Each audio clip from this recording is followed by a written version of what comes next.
Bonjour ma reine, et bienvenue sur les Belles d'Ébène, ton espace dédié à ton épanouissement, ton évolution et ton accomplissement. Ici, nous aidons la femme africaine à créer des relations solides, harmonieuses et épanouissantes, où le respect, l'amour et la coopération sont au cœur de chaque décision. Aujourd'hui, nous allons aborder un sujet crucial, comment résoudre les conflits d'argent dans le couple avec harmonie.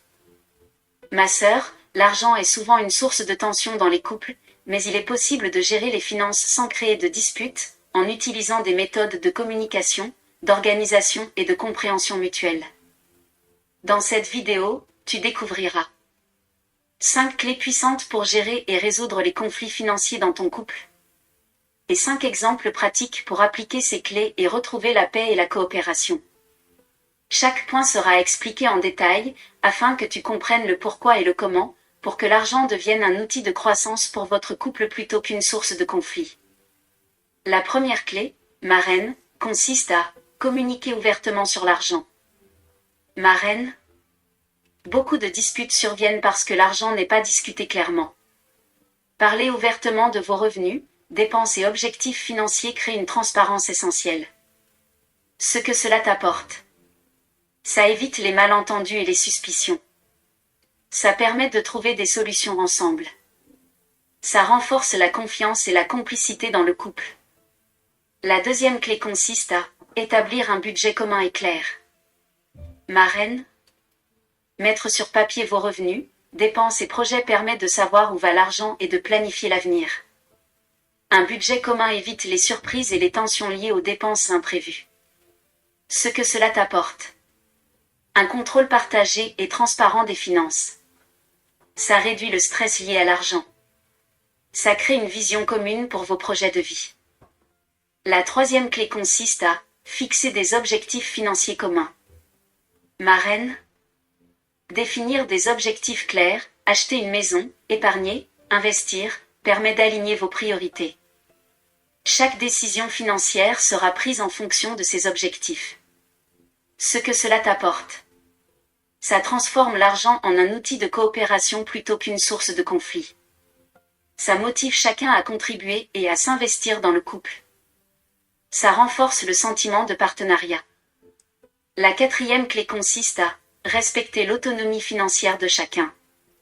Ma reine, chacun doit avoir un espace pour gérer ses propres finances sans jugement.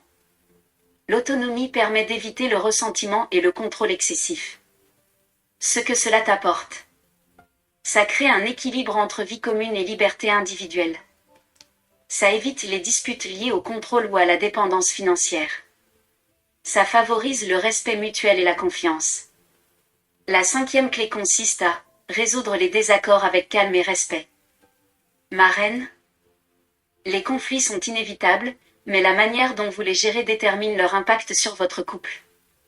Évitez les cris, accusations ou reproches et privilégiez la discussion constructive. Ce que cela t'apporte. Ça maintient la paix et l'harmonie dans le couple. Ça favorise la recherche de solutions plutôt que le conflit. Ça renforce la complicité et la confiance. Ma reine, appliquer ces clés te permettra de gérer les finances avec sérénité et harmonie, transformant l'argent en un facteur de coopération et non de tension dans ton couple. Voici à présent 5 exemples pratiques pour appliquer ces clés. Le premier exemple consiste à tenir une réunion financière hebdomadaire.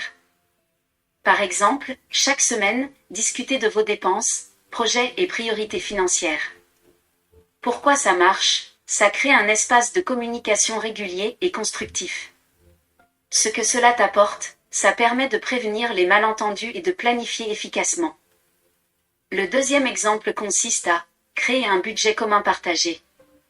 Par exemple, utilisez une application ou un carnet pour suivre vos dépenses. Pourquoi ça marche? Chacun voit exactement où va l'argent et participe aux décisions. Ce que cela t'apporte, ça réduit le stress et favorise la transparence. Le troisième exemple consiste à définir un objectif d'épargne commun.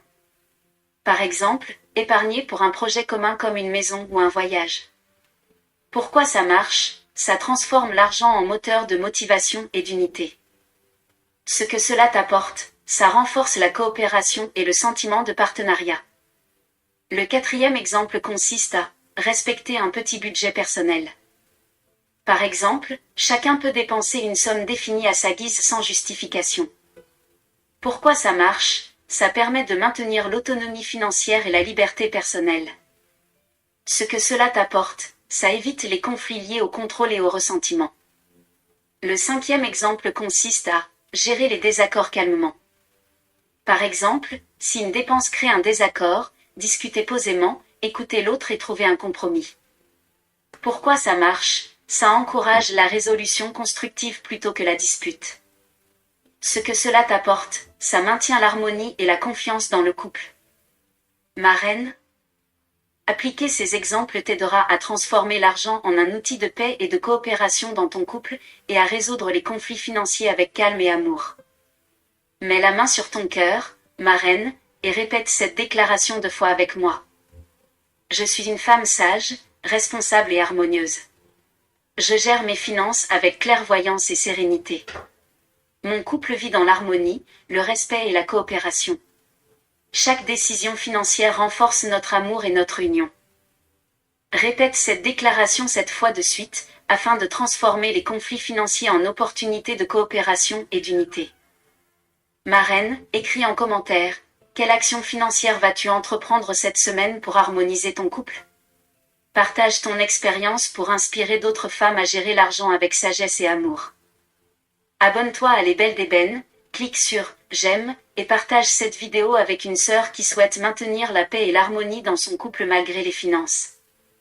Dans la prochaine vidéo, nous parlerons de « Comment renforcer la confiance en soi pour mieux s'affirmer dans le couple », un sujet essentiel pour savoir dire non, poser ses limites et se faire respecter tout en aimant pleinement. Marraine, que Dieu vous guide pour que votre couple vive dans la paix, la confiance et la coopération. Que chaque décision financière fortifie votre union et votre amour mutuel. À très bientôt.